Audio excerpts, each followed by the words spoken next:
نماز تسبیح جو ہے وہ با جماعت اہتمام کیا جاتا ہے مساجد کے اندر، اور کبھی کبھار زندگی میں نوافل کی جماعت کروا لینا، یہ صحیح بخاری شریف کی حدیث پاک سے ثابت ہے۔ صحیح بخاری شریف کے اندر تقریباً جو ہے 36واں باب ہے، اس کا عنوان یہ ہے باب صلاۃ النوافل جماعت، نفلی نماز با جماعت ادا کرنا۔ امام بخاری یہ روایت لائے، نماز تسبیح با جماعت پڑھیں، اس کے بعد اجتماعی ذکر و اذکار میں شریک ہوں، دعا میں شریک ہوں، جو آپ نوافل پڑھنا چاہیں، ذکر و اذکار کرنا چاہیں، کم سے کم اس رات قرآن پاک کی کچھ صورتیں آپ جو ہے نا صحیح پڑھنا سیکھ لیں۔ نماز تسبیح کا طریقہ میں دہرا دیتا ہوں کہ نماز تسبیح جو ہم نے نیت کرنی ہے نا، یہ 4 رکعات پر مشتمل ہوتی ہے، اور یہ نفلی نماز ہے۔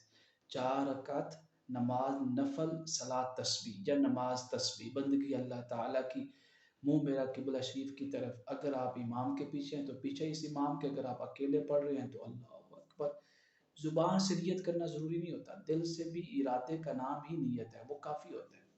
اس کے بعد جو ہے تکبیر تحریمہ ہوگی، آپ ثنا پڑھیں گے، امام بھی ثنا پڑھے گا۔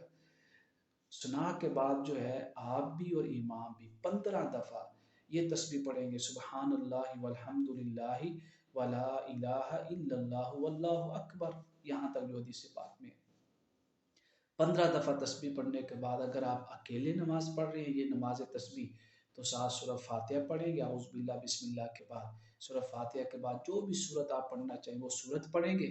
پھر اس کے بعد رکوع میں جانے سے پہلے، چاہے آپ اکیلے ہیں چاہے امام کے ساتھ ہیں، دونوں 10 دفعہ یہ تسبیح پڑھیں گے دوبارہ، سبحان اللہ والحمد للہ۔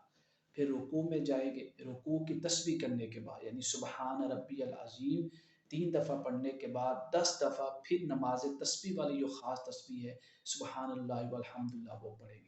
رکوع سے اٹھنے کے بعد سمیع اللہ لمن حمیدہ کے بعد ربنا لک الحمد کہہ کے یہ 10 دفعہ پھر تسبیح پڑھیں گے، سبحان اللہ والحمد للہ والی۔ پھر سجدے میں جائیں گے، سجدے والی جو تسبیح ہے سبحان ربی الاعلیٰ، یہ کرنے کے بعد 10 دفعہ پھر یہ تسبیح پڑھیں گے۔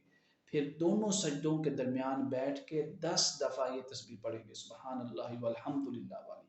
پھر دوسرے سجدے میں جائیں گے، سجدے والی تسبیح کرنے کے بعد 10 دفعہ پھر وہی تسبیح، سبحان اللہ والحمد للہ ولا الہ الا اللہ واللہ اکبر۔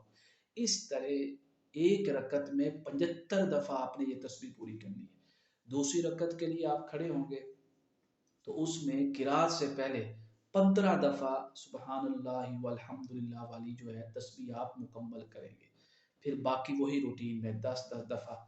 تو جب آپ پہلے اتحیات میں بیٹھیں گے تو اتحیات سے لے کے یوم یقوم الحساب تک مکمل اتحیات پڑھنا ہے۔